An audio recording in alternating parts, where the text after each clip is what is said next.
अगली मौत किसकी। संजीव अपने दोस्तों राघव और प्रतीक के साथ बियर बार में बैठकर बियर पी रहा था। संजीव आज बहुत खुश लग रहा था। अरे यार, आज की पार्टी में तो मजा आ गया।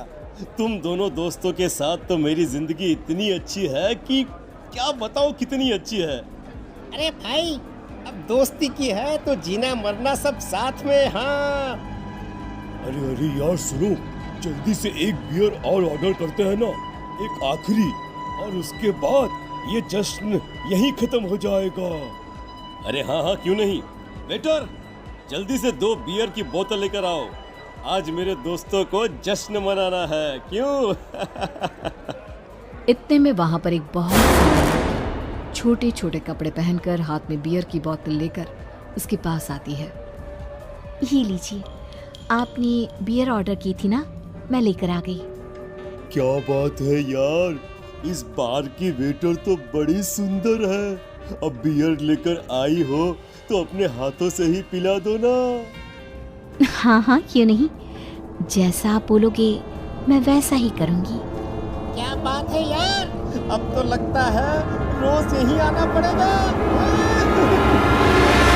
उसके बाद वो लड़की उन तीनों को पार्टी करने के बाद वो तीनों अपने अपने घर जाते हैं। प्रतीक संजीव और राघव को उनके घर छोड़कर जैसे ही अकेला अपनी कार में आकर बैठता है तो अचानक उसे एहसास होता है जैसे उसकी कार की पीछे वाली सीट पर कोई बैठा हुआ है। वो तुरंत पीछे मुड़कर देखता है। तुम यहाँ क्या कर रही हो, और तुम मेरी कार में कब आई? अरे तुम तो बार में वेटर थी ना। बस ऐसे ही मेरा दिल कर रहा था आपके साथ आपके घर चलने का, इसलिए मैं आपके साथ चली आई। अरे लेकिन तुम मेरी कार में आई कब? अभी कुछ देर पहले तो यहाँ पर मेरे दोस्त बैठे हुए थे। प्रतीक के इतना बोलते ही उस लड़के का चेहरा खतरनाक तरीके से बदल जाता है। उसकी आंखें पत्थर की तरह सफेद और पूरे शरीर पर नीली नीली नसें उभर आती है। गाड़ी चलाओ, पूरी स्पीड में चलाओ, और अगर तुमने गाड़ी रोकने की कोशिश भी की तो मुझसे बुरा कोई नहीं होगा। डर की वजह से प्रतीक के पसीने छूटने लगते हैं। उसका शरीर बुरी तरह से कांप रहा था। प्रतीक बिना कुछ सोचे समझे कार को फुल स्पीड से चलाना शुरू करता है। चलते चलते वो शहर से दूर एक पहाड़ी पर पहुंच जाता है और सामने अब सिर्फ पहाड़ी का किनारा दिख रहा है, जिसे देख प्रतीक घबराकर अचानक से कार को ब्रेक लगाता है। देखो देखो देखो देखो, मुझे छोड़ दो मुझे। अगर मैंने गाड़ी जरा सी भी आगे बढ़ाई तो हम दोनों नीचे गिरकर मर जाएंगे। ये तो तुम्हें पहले सोचना चाहिए था ना। अब कुछ नहीं हो सकता।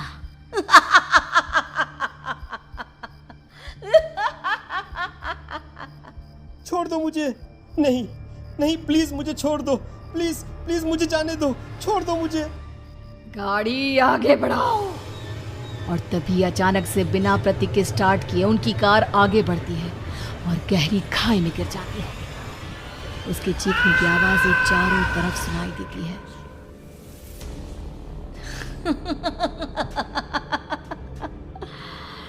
तुझे मारकर मेरे कलेजे में जल रही आग को थोड़ी शांति तो मिल गई, लेकिन अभी ये कहानी खत्म नहीं हुई।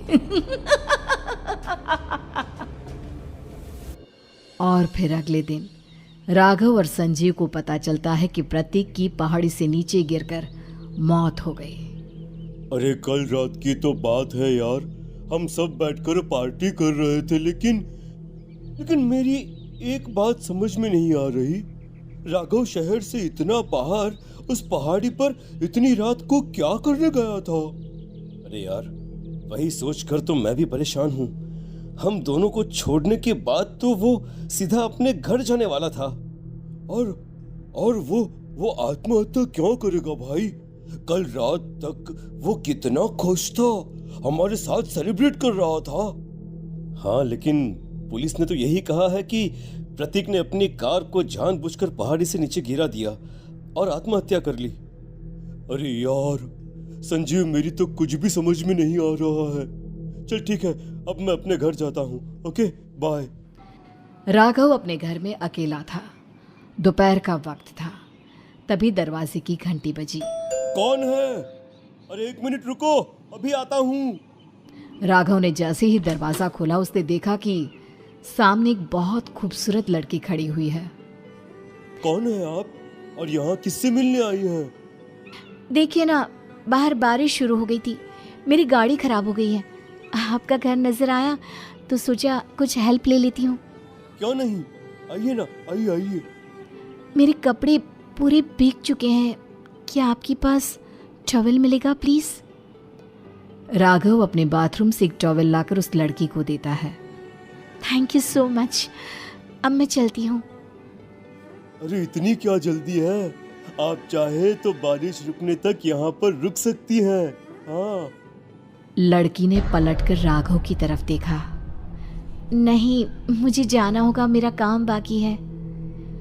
और वो वहां से चली गई। उस लड़की के जाने के बाद राघव अपने बाथरूम में नहाने के लिए गया और जैसे ही उसने बाथरूम में देखा तो उसका टॉवल वहीं पर लटका हुआ था। उसने टॉवल हाथ में लिया तो देखा कि उसका पूरा टॉवल खून के धब्बों से सना हुआ है। अरे अरे ये क्या?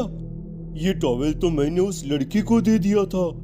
ये वापस मेरे बाथरूम में कैसे आ गया? और इस पर ये खून के धब्बे कहां से आ गए? राघव ने आईने में देखा तो उसकी गर्दन पर एक बड़ा सा चाकू का कट लगा हुआ था जिससे खून बह रहा था, जिसे देख राघव के होश उड़ गए। हाँ, अरे ये क्या?